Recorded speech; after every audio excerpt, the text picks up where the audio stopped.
नमस्कार। कभी सोचा है कि एक खरगोश के बिल में गिरना इतना जादुई क्यों लगता है?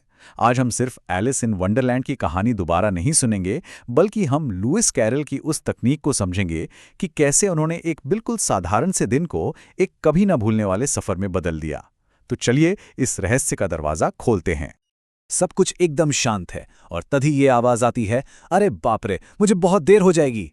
ये एक छोटी सी लाइन, ये ठीक वैसी है जैसे किसी शांत तालाब में कोई पत्थर फेंक दे। ये सिर्फ एक वाक्य नहीं है, बल्कि एक रहस्य की चाबी है जो एलिस के साथ साथ हम सबको अपनी ओर खींच लेती है। हर महान सफर की शुरुआत ना एक बहुत ही साधारण जगह से होती है। एलिस के लिए वो जगह एक पेड़ के नीचे का शांत और थोड़ा उबाऊ सा माहौल है। कहानी की भाषा में इसे कहते हैं साधारण दुनिया। ये वो खाली कैनवस है जिस पर वंडरलैंड के सबसे अजीब रंग बिखरने वाले हैं। और यहीं पर दो दुनियाएं टकराती हैं। एक तरफ एलिस की शांत नीरस दुनिया है और दूसरी तरफ एक वेस्टकोट पहने, हाथ में घड़ी लिए भागता हुआ खरगोश। ये टकराव ही वो चिंगारी है जो पूरी कहानी को, समझिए, आग लगा देती है। साधारण और असाधारण का यही मेल तो रोमांच की शुरुआत है।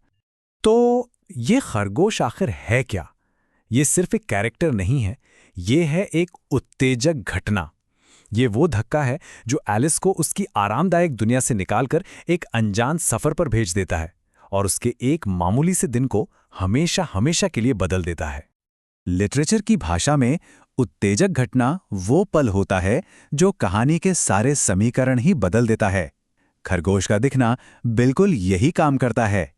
ये एलिस की दुनिया के सारे नियम तोड़ देता है और उसे एक ऐसा कदम उठाने पर मजबूर करता है जो उसने कभी सोचा भी नहीं था। जरा देखिए, ये कोई मामूली खरगोश नहीं है। गुलाबी आंखें, कपड़े और एक घड़ी, हर एक डिटेल उसे नॉर्मल से और दूर ले जाती है। लेकिन सबसे बड़ी बात, वो बोल सकता है। और ये वो पल है जब एलिस की दुनिया का लॉजिक पूरी तरह से टूट जाता है। यही वो अजीब बातें हैं जो उसकी जिज्ञासा को रोक नहीं पाती। एलिस के मन में यही सवाल गूंज रहे हैं। ये सिर्फ हैरानी नहीं, ये उसकी जिज्ञासा की आग है जो भड़क उठी है। अब उसके पास रुकने का कोई कारण नहीं बचा, सिर्फ पीछा करने की एक जबरदस्त वजह है। और बस इसी जिज्ञासा के साथ एलिस अपना पहला कदम उठाती है। ये सिर्फ एक छलांग नहीं है, ये है साहसिक कार्य के लिए बुलावा को स्वीकार करना। कोई उसे मजबूर नहीं कर रहा, नहीं, ये फैसला पूरी तरह से उसका अपना है। और यही बात इस कहानी को बहुत खास बनाती है। एलिस को कोई खींच कर नहीं ले जा रहा, ये उसकी अपनी जिज्ञासा है, उसका अपना कौतूहल है जो उसे आगे बढ़ा रहा है। वो इस कहानी के सिर्फ एक दर्शक नहीं है, वो इसकी हीरोइन है। खरगोश के बिल में कूदना ये सिर्फ एक फिजिकल एक्ट नहीं है, ये सीमा पार करने का पल है। मतलब ये वो लाइन है जिसे पार करने के बाद वापसी का कोई रास्ता नहीं बचता। पुरानी दुनिया पीछे छूट चुकी है और आगे आगे सिर्फ एक अनजान अजीब दुनिया है। हर हीरो की कहानी में ये मोड़ आता ही है। गिरने का ये जो एक्शन है ना, ये सिर्फ फिजिकल नहीं बल्कि सिंबॉलिक भी है। एलिस अपनी जानी पहचानी हकीकत से एक नई अनिश्चित दुनिया में गिर रही है।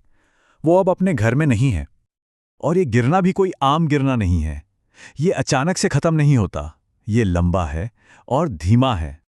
नीचे और नीचे, ऐसा लगता है मानो समय खुद ही थम गया हो। ये लंबी गिरावट असल में एलिस की दुनिया और वंडरलैंड के बीच की विशाल दूरी को दिखाती है। और जब तक वो जमीन पर पहुंचती है, तब तक वो अपनी पुरानी दुनिया से मीलों नहीं बल्कि हकीकत से ही कोसों दूर हो चुकी होती है। एलिस की घबराहट इन सवालों में साफ झलकती है। वो अपनी दुनिया के नियम, जैसे कि मील, पृथ्वी का केंद्र, इन सबको एक ऐसी जगह पर लगाने की कोशिश कर रही है जहां शायद ये नियम लागू ही नहीं होते। इससे पता चलता है कि वो वाकई कितनी खो चुकी है। जमीन पर पैर रखते ही एलिस का नई दुनिया में स्वागत होता है। लेकिन ये स्वागत फूलों से नहीं होता, बल्कि उसकी पहली परीक्षा से होता है। वंडरलैंड उसे जवाब नहीं देता, बल्कि पहेलियां देता है। अब यहां पर एक बात पर ध्यान देना होगा, ये सिर्फ एक छोटा दरवाजा नहीं है, ये ठीक 15 इंच ऊंचा है। ये छोटी सी डिटेल समस्या को एकदम असली और ठोस बना देती है। ये कोई काल्पनिक बाधा नहीं है, बल्कि एक असली दीवार है जिसे उसे पार करना है। और यहीं पर वंडरलैंड का पहला नियम सामने आता है। ये एक क्लासिक पहेली है जहां हर समाधान एक नई समस्या को जन्म देता है। चाबी मिल गई, पर दरवाजा बहुत छोटा है। मतलब ये सिर्फ हिम्मत का खेल नहीं, बल्कि दिमाग का भी खेल है। यहाँ कुछ भी सीधा साधा नहीं होने वाला। तो पहली परीक्षा का जो सार है वो यही है। एक खूबसूरत मंजिल दिखाई जाती है, लेकिन उस तक पहुंचने का रास्ता बंद कर दिया जाता है। और यहीं से बदलाव यानी ट्रांसफॉर्मेशन का थीम शुरू होता है, जो पूरी कहानी में गूंजता रहेगा।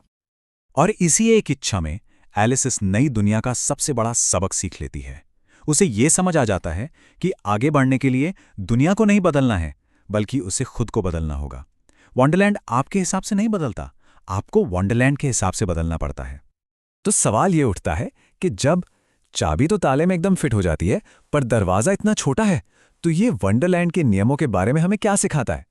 ये हमें उसका सबसे पहला और सबसे ज़रूरी नियम सिखाता है कि यहाँ तर्क काम नहीं आता, यहाँ सिर्फ परिवर्तन काम आता है। और ये सबक ये सिर्फ इस एक दरवाजे के लिए नहीं है, बल्कि आगे आने वाले पूरे अद्भुत सफ़र के लिए है।